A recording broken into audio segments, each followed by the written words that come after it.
আসসালামু আলাইকুম। এটিএন বাংলা সংবাদে সবাইকে স্বাগত জানাচ্ছি। আমি শামীমা আক্তার। শুরুতেই বিআরবি কেবল সংবাদ শিরোনাম। মিরপুরে ৩ ম্যাচ সিরিজের প্রথম টি-20তে পাকিস্তানকে 7 উইকেটে হারালো বাংলাদেশ। ম্যাচ সেরা পারভেজ ইমন।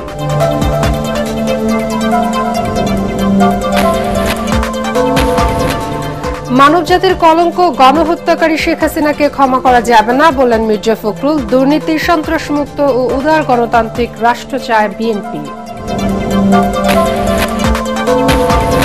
বাধা দিয়ে তারুণ্যের শক্তিকে থামানো যাবে না, হুঁশিয়ারি এনসিপি নেতাদের। চট্টগ্রামকে নিয়ে ষড়যন্ত্র সহ্য করা হবে না বললেন নাহিদ ইসলাম।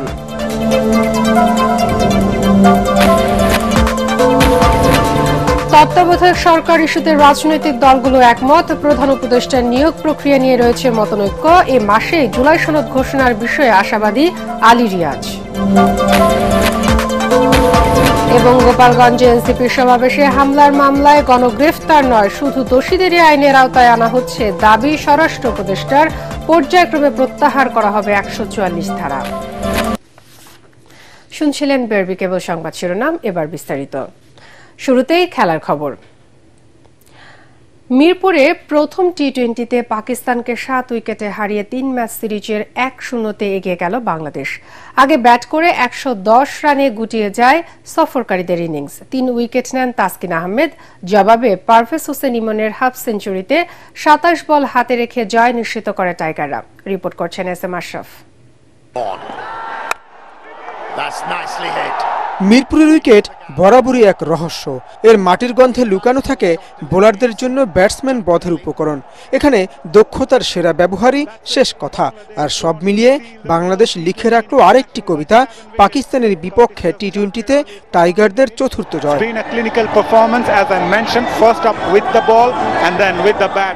জয়ের ভিতটা গড়ে দেন বোলাররা। শুরুতে তাসকিন আহমেদের ঝড়, এরপর মেহেদী হাসান, তানজিম হাসান সাকিব, মোস্তাফিজুর রহমানের বোলিংয়ে 46 রানে 5 উইকেট হারিয়ে অষ্টম ওভারে ব্যাকফুটে সফরকারীরা।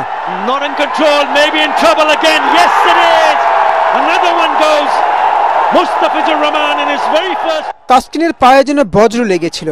তার গতি আর বাউন্সের এমন মিশেল যা ভেঙে দেয় পাকিস্তানের ঝড়ের প্রাচীর। 3 উইকেট তুলে নিয়ে তিনি দাঁড়িয়ে থাকেন লাল সবুজের প্রথম কাতারে।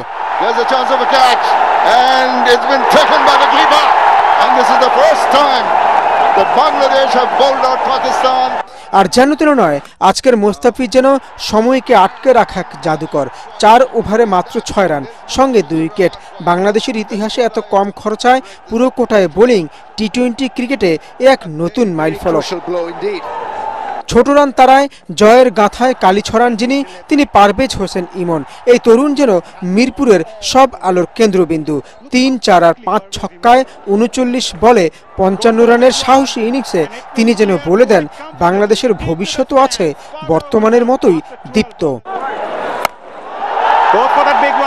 সিরিজের প্রথম ম্যাচ আর শুরুতেই এমন এক জয় যা গর্জে উঠে জানান দেয় আমরাও পারি, আমরা হার মানি না। এস.এম. আশরাফ, এটিএন বাংলা। এবার অন্যান্য খবর। গণহত্যাকারী শেখ হাসিনা মানবজাতির কলঙ্ক, তাকে কখনোই ক্ষমা করা যাবে না বলে মন্তব্য করেছেন বিএনপির মহাসচিব মির্জা ফখরুল ইসলাম আলমগীর।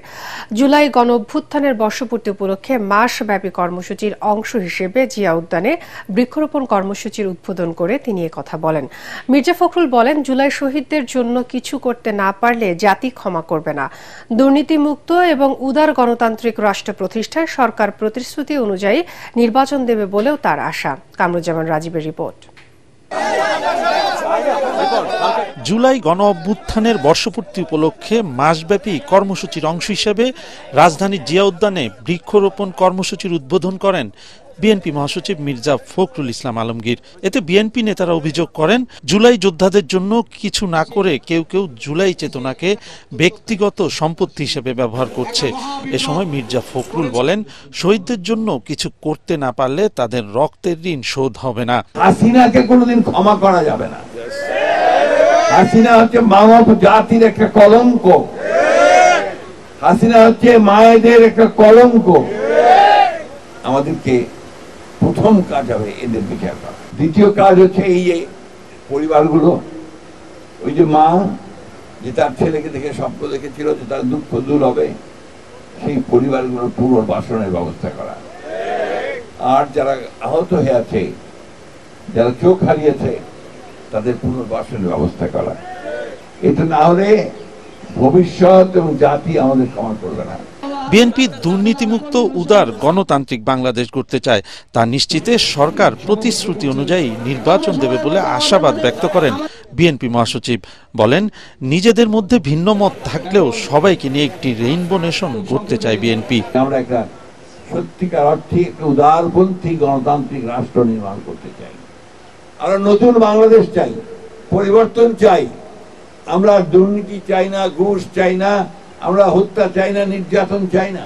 আশা করি আগামী দিনের যে নির্বাচন প্রতিশ্রুতিবদ্ধ হয়েছেন এই কেয়ারটেকার সরকার, যে 26 ফেব্রুয়ারির মাঝামাঝি সময় নির্বাচন হবে, সেই নির্বাচনের মধ্য দিয়ে আমরা জনগণের একটা সরকার তৈরি করতে পারবো। জুলাই আন্দোলনে আহত ও শহীদ পরিবারের পুনর্বাসনে বিএনপির পক্ষ থেকে বিশেষ ফান্ড তৈরির ঘোষণা দেন বিএনপি মহাসচিব। কামরুজ্জামান রাজীব, এটিএন বাংলা, ঢাকা। বাধা দিয়ে তারুণ্যের শক্তিকে থামানো যাবে না বলে হুঁশিয়ারি দিয়েছেন এনসিপি নেতারা। কক্সবাজারের সমাবেশে সত্য উন্মোচিত হয়েছে বলে জানান তারা। এ সময় জাতীয় নাগরিক পার্টির আহ্বায়ক নাহিদ ইসলাম অভিযোগ করে বলেন, বিভিন্ন জায়গায় তাদের উপর হামলা হচ্ছে। চট্টগ্রাম মহানগর উত্তর ও দক্ষিণ জেলা আয়োজিত এক সমাবেশে তিনি অভিযোগ করেন। চট্টগ্রাম প্রতিনিধি আবুল হাসনাতের তথ্যচিত্রে ঐশী গোস্বামী প্রমার রিপোর্ট। রাঙামাটিতে কর্মসূচি শেষ করে চট্টগ্রাম নগরের বিপ্লব উদ্যানে এনসিপি চট্টগ্রাম মহানগর উত্তর ও দক্ষিণ জেলা আয়োজিত সমাবেশে যোগ দেন এনসিপি নেতারা। হাজারো জনতার স্লোগানে তখন মুখর হয়ে ওঠে নগরীর বিপ্লব উদ্যান। সমাবেশে কক্সবাজারের চকরিয়ায় পথসভায় বিএনপি নেতাকর্মীদের বাধা দেওয়ার প্রেক্ষাপট তুলে ধরে জাতীয় নাগরিক পার্টি এনসিপির আহ্বায়ক নাহিদ ইসলাম বলেন, বাধা দিয়ে তারুণ্যের শক্তিকে থামানো যাবে না। চট্টগ্রাম ফ্যাসিস্টদেরকে তাড়িয়েছে, নতুন করে কাউকে ফ্যাসিস্ট হতেও চট্টগ্রাম প্রতিরোধ তৈরি করবে। সম্মানিত বিপ্লবী মুখ্য সমন্বয়ক নাসিরউদ্দিন পাটোয়ারি কক্সবাজারে সত্য উন্মোচন করেছেন। সেই সত্য উন্মোচন করার জন্য বিভিন্ন জায়গায় আমাদেরকে বাধা দেওয়া হচ্ছে। এ সময় রাজার ছেলে রাজা হবে, প্রজার ছেলে প্রজা থাকবে, এই রাজনীতি আর চলবে না বলে হুঁশিয়ারি দেন এনসিপি নেতারা। আমরা এখন বর্তমানে যে কার্যক্রমগুলো করব, সেগুলোর ফলাফল আমাদের ভবিষ্যতে আমাদের ভবিষ্যৎ প্রজন্ম পাবে। বর্তমানের কাঠগড়ায় যেভাবে অতীত প্রজন্মকে আমরা দায়বদ্ধ করি, আমরা যদি বর্তমানে আমাদের দায়িত্ব পালন করতে না পারি, তাহলে ভবিষ্যতের কাঠগড়ায় আমরা দায়বদ্ধ হব। এর আগে রাঙামাটি জেলা শিল্পকলা একাডেমি চত্বর থেকে শুরু হয় এনসিপির পথযাত্রা, যা শেষ হয় বনরূপা সিএনজি চত্বরে। কথার সাথে কথার লড়াই হতে পারে, কথার সাথে কখনো গায়ে হাত দেওয়ার, মঞ্চ আগুন জ্বলিয়ে দেওয়ার, ব্যানার পুড়িয়ে দেওয়ার ঐশী গোস্বামী প্রমা, এটিএন বাংলা। অনেক ভালোবাসার মানুষ। রাজনৈতিক দলগুলোর মাঠের চিত্র আর ভেতরের চিত্র এক নয় বলে মন্তব্য করেছেন বিএনপির স্থায়ী কমিটির সদস্য ডক্টর এজেডএম জাহিদ হোসেন। রাজধানীর ইঞ্জিনিয়ার ইনস্টিটিউশন প্রাঙ্গণের সম্মিলিত পেশাজীবী পরিষদের সমাবেশস্থল পরিদর্শনে গিয়ে তিনি বলেন, মাঠের চিত্র যাই থাকুক, ফ্যাসিবাদের বিরুদ্ধে রাজনৈতিক দলগুলো এক রয়েছে। কর্মসূচি দিয়ে রাজনৈতিক দলগুলো প্রস্তুতি নিচ্ছেন মন্তব্য করে জাহিদ হোসেন বলেন, নির্বাচনের আগে রাজনৈতিক দলগুলোর ঐক্য কতটুকু হবে তা এখনই বলা সম্ভব নয়। আজকের পেশাজীবীদের সমাবেশে প্রধান অতিথি হিসেবে যোগ দেবেন বিএনপির ভারপ্রাপ্ত চেয়ারম্যান তারেক রহমান। স্বৈরাচার পতনের আন্দোলন, গণতন্ত্র পুনরুদ্ধারের আন্দোলনের অনেক মানুষের ঐক্যবদ্ধ প্রচেষ্টার ফসল আজকের অর্জন। কাজে এটাকে অত্যন্ত শ্রদ্ধার সঙ্গে স্মরণ করতে হবে। জাতীয় নির্বাচন, বিভিন্ন রাজনৈতিক দল আছে, ওনারা ওনাদের কর্মসূচি নিয়ে জনগণের কাছে যাবেন এবং যখন নির্বাচন আসবে তখন দেখতে পাবেন যে এই নির্বাচনে সবাই যার যার কর্মসূচি নিয়ে কে কতটুকু কার সাথে ঐক্যবদ্ধ হতে পারছে সেটা ওই সময় বলা যাবে। এখন এই মুহূর্তে অগ্রিম বলে ঐক্য প্রচেষ্টাকে বিনষ্ট করা সঠিক হবে না। তা মাঠে দেখছেন, ভিতরের চিত্র কিন্তু কোনো অবস্থাতে এইরকম আছে বলে আমি বিশ্বাস করি না। নির্বাচনকালীন তত্ত্বাবধায়ক সরকার ইস্যুতে একমত হলেও ঐকমত্য কমিশনের সংলাপে প্রধান উপদেষ্টার নিয়োগ প্রক্রিয়া নিয়ে ঐকমত্যে পৌঁছাতে পারেনি রাজনৈতিক দলগুলো।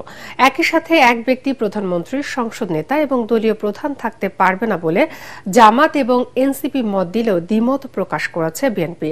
তবে এ মাসে জুলাই সনদ ঘোষণার ব্যাপারে আশাবাদী কমিশনের সহসভাপতি ডক্টর আলী রিয়াজ। ইয়াসিন রানার রিপোর্ট। রাজধানীর ফরেস্ট সার্ভিস একাডেমিতে রাজনৈতিক দলগুলোর সাথে দ্বিতীয় দফায় 15তম দিনের সংলাপে বসে জাতীয় ঐকমত্য কমিশন। সংলাপ শেষে কমিশনের সহসভাপতি ডক্টর আলী রিয়াজ জানান, সব রাজনৈতিক দল তত্ত্বাবধায়ক সরকার প্রতিষ্ঠার প্রশ্নে একমত। জুলাইয়ের মধ্যে জাতীয় সনদে স্বাক্ষরের ব্যাপারে আশাবাদী কমিশন।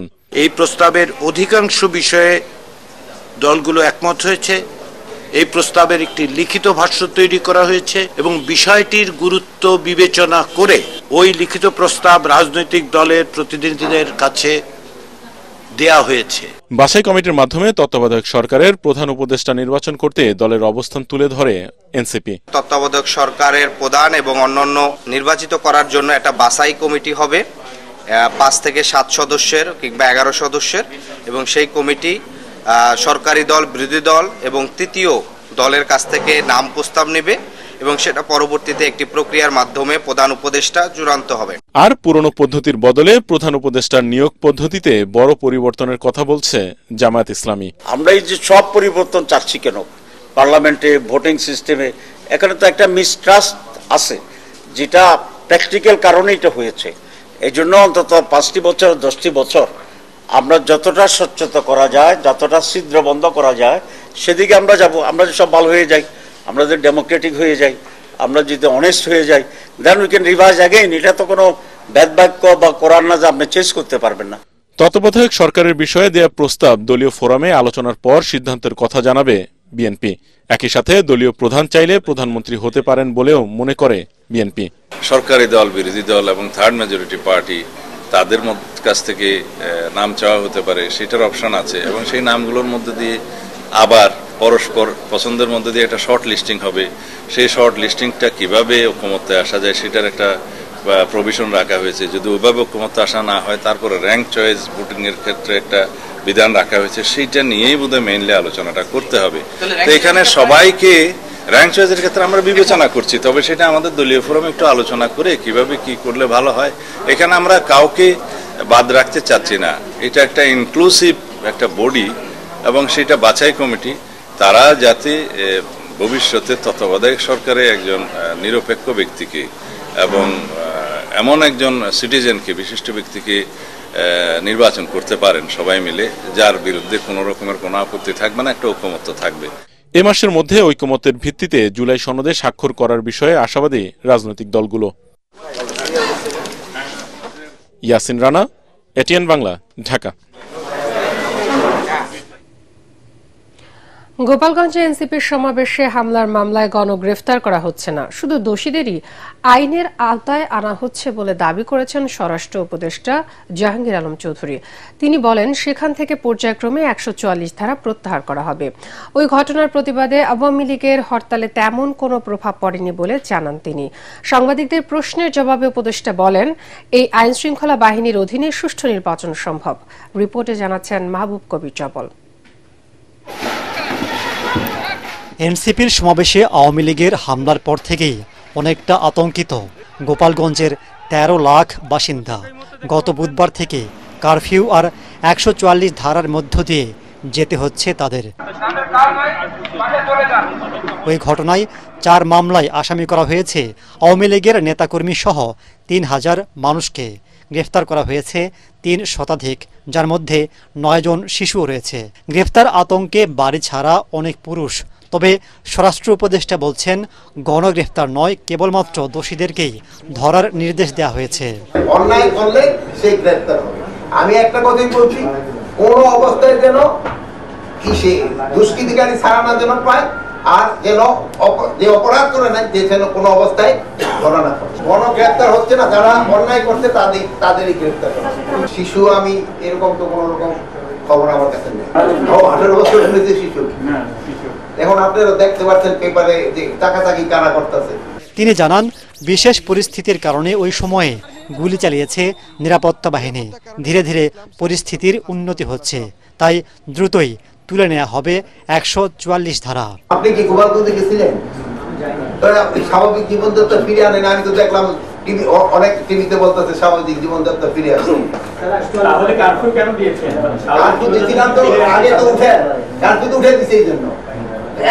এখনকার কথা 144 ধারাটাও আবার আস্তে আস্তে উঠে নেওয়া হবে। বর্তমান পরিস্থিতিতে দেশে নির্বাচন সম্ভব নয়। জামাত সহ অনেক রাজনৈতিক দল দাবি করলেও স্বরাষ্ট্র উপদেষ্টা বলছেন, সুষ্ঠু নির্বাচনের জন্য প্রস্তুতি নিচ্ছে আইন শৃঙ্খলা বাহিনী। এই আইন শৃঙ্খলা বাহিনী সুষ্ঠু নির্বাচন করতে পারবে না কেন? আইন শৃঙ্খলা বাহিনী যে প্রস্তুতি, আরো তো অনেক সময় রয়ে গেছে। আমাদের প্রস্তুতি রয়ে গেছে, আমাদের ট্রেনিং হচ্ছে, আমরা ট্রেনিং প্রোগ্রাম করে দিচ্ছি, আমরা তো প্রস্তুতি নিয়ে নিচ্ছি। আওয়ামী লীগের ডাকা হরতাল নিয়েও কথা বলেন স্বরাষ্ট্র উপদেষ্টা। অন্যান্য হরতাল কল করার সময় এই ধরনের নাশকতা আরো বেশি হতো। মাহবুব কবির চপল, ATN বাংলা, ঢাকা। রাজনৈতিক প্রভাব মুক্ত হয়ে যোগ্যতা ও মেধার ভিত্তিতে সেনাবাহিনীর কর্মকর্তা নির্বাচনের নির্দেশনা দিয়েছেন প্রধান উপদেষ্টা ডক্টর মোহাম্মদ ইউনূস। সেনা সদরে সেনাবাহিনী নির্বাচনী পর্ষদ 2025-এর উদ্বোধন করে তিনি বলেন, পদোন্নতির ক্ষেত্রে পেশাদারিত্ব, নেতৃত্বের গুণাবলী, শৃঙ্খলা, সততা, আনুগত্য ও প্রযুক্তিগত যোগ্যতার উপর গুরুত্ব দিতে হবে। তিনি বলেন, যারা সৎ, নীতিবান ও দক্ষ নেতৃত্ব দিতে সক্ষম তারাই উচ্চতর পদে উন্নীত হওয়ার দাবিদার। এ সময় দেশের স্বাধীনতা রক্ষা, শান্তি শৃঙ্খলা বজায় রাখা এবং দুর্যোগ মোকাবেলায় সেনাবাহিনীর ভূমিকার প্রশংসা করেন প্রধান উপদেষ্টা। অনুষ্ঠানে সেনা প্রধান জেনারেল ওয়াকারুজ্জামান প্রধান উপদেষ্টাকে স্বাগত জানান। নির্বাচনী পর্ষদ উদ্বোধন করার তার প্রতি কৃতজ্ঞতা প্রকাশ করেন সেনাপ্রধান। অন্তর্বর্তী সরকার ক্ষমতা থেকে যাওয়ার আগে সংস্কার করার সবকিছুই জাতির সামনে প্রকাশ করা হবে বলে জানিয়েছেন পরিকল্পনা উপদেষ্টা ডক্টর ওয়াহিদুদ্দিন মাহমুদ। রাজধানীতে বন বিনাশ, বনায়ন অর্থনীতি ও বন নির্ভর মানুষের সুরক্ষা শীর্ষক এক অনুষ্ঠানে তিনি বলেন, এমন একটি ব্যবস্থা করা হয়েছে যেখানে রাষ্ট্র আর আগের দিনে ফিরে যাবে না, কোনো অনিয়ম করার সুযোগ থাকবে না। তিনি আরও বলেন, সরকারের বিভিন্ন কমিশনের করা কিছু কিছু সংস্কার শীঘ্রই দৃশ্যমান হতে শুরু করবে। সব প্রত্যাশা শুধু এই 1.5 বছরকালীন অন্তর্বর্তী সরকারের কাছে কেন, সবকিছু কেন তারা মনে করছেন যে এত বছরের বঞ্চনা সেটাই 1.5 বছরের মধ্যেই পেতে হবে। কিছু কিছু কাজ শুরু করছি, কিছু কিছু সংস্কারের প্রস্তাব রেখে যাচ্ছি। যাবার সময় সেগুলোকে এক জায়গায় প্রকাশ করে যাব। সব মন্ত্রণালয় সবখানে যতগুলো কাজের উদ্যোগ নিয়েছি এবং সম্পন্ন করেছি এবং ভবিষ্যতের জন্য রেখে যাচ্ছি। রাষ্ট্রীয় ব্যবস্থার দিক থেকে আমি মনে করি না আমরা আর আগের যুগে ফিরে যাব। একটি মহল ক্ষমতা উপভোগ করার জন্য নির্বাচন পেছানোর পায়তারা করছে বলে অভিযোগ করেছেন ঢাকা মহানগর উত্তর বিএনপির সাবেক আহ্বায়ক সাইফুর আলম নীরব। জিয়া পরিবারের নামে কুরুচিপূর্ণ মন্তব্যের প্রতিবাদে রাজধানীর হাতিরঝিল থানা এলাকায় বিক্ষোভ মিছিল শেষে সমাবেশে তিনি একথা বলেন। নীরব বলেন, সংস্কার একটি চলমান প্রক্রিয়া, তাই এর অজুহাতে জাতীয় নির্বাচন পেছানোর সুযোগ নেই। তিনি আরও বলেন, জুলাই ঐক্য ধরে রেখে সকল ষড়যন্ত্র মোকাবেলা করা হবে। আজকে আপনারা এই জুলাই আগস্টের দাবিদার হয়ে আজকে আপনাদের জুলাই আগস্টকে আপনাদের প্রত্যেক সম্পত্তি বানিয়ে ফেলেছেন। আজকে আপনারা বিএনপির বিরুদ্ধে আজকে আপনারা মিথ্যাচার করছেন। তারেক রহমান আন্দোলনের হার না ধরত তাহলে কিন্তু আমরা শেখ হাসিনার পতন করাতে পারতাম না। দেশের সকল বেসরকারি স্যাটেলাইট টেলিভিশন বিক্রয় এবং বিপণন বিভাগের কর্মকর্তাদের সংগঠন ইলেকট্রনিক্স মিডিয়া মার্কেটিং অ্যাসোসিয়েশন ইমার বার্ষিক সাধারণ সভা এবং নতুন কার্যনির্বাহী কমিটি গঠনের লক্ষ্যে দায়িত্ব হস্তান্তর অনুষ্ঠান সম্পন্ন হয়েছে। রাজধানীর কারণ বাজারে এই অনুষ্ঠান সম্পন্ন হয়। এ সময় বিদায়ী সভাপতি আনিসুর রহমান তারেক এবং সাধারণ সম্পাদক তসলিম চৌধুরী, প্রধান নির্বাচন কমিশনার শহীদুল ইসলাম এবং নির্বাচন কমিশনার মিনহাজ উদ্দিন এবং আলামিন খানের নিকট আনুষ্ঠানিক ভাবে দায়িত্ব হস্তান্তর করেন। অনুষ্ঠানে বিদায়ী কমিটির সকল সদস্য উপস্থিত ছিলেন। অনুষ্ঠানে আরও উপস্থিত ছিলেন ইমার সিনিয়র সদস্য, উপদেষ্টা, মিডিয়া ব্যক্তিত্ব সহ অন্যান্য সদস্যরা। এবার খেলার খবর।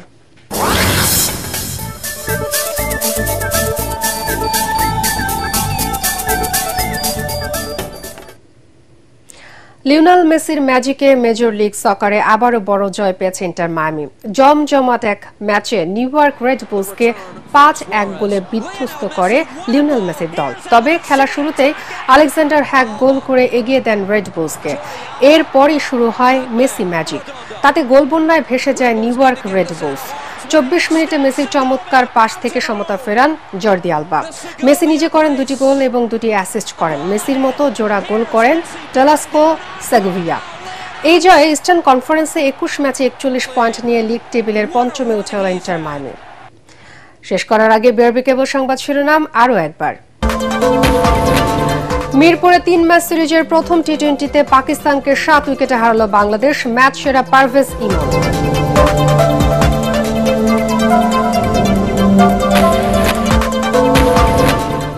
মানবজাতির কলঙ্ক গণহত্যাকারী শেখ হাসিনাকে ক্ষমা করা যাবে না বললেন মির্জা ফখরুল। দুর্নীতির সন্ত্রাস মুক্ত এবং উদার গণতান্ত্রিক রাষ্ট্র চায় বিএনপি। বাধা দিয়ে তারুণ্যের শক্তিকে থামানো যাবে না, হুঁশিয়ারি এনসিপি নেতাদের। চট্টগ্রামকে নিয়ে ষড়যন্ত্র সহ্য করা হবে না বললেন নাহিদ ইসলাম।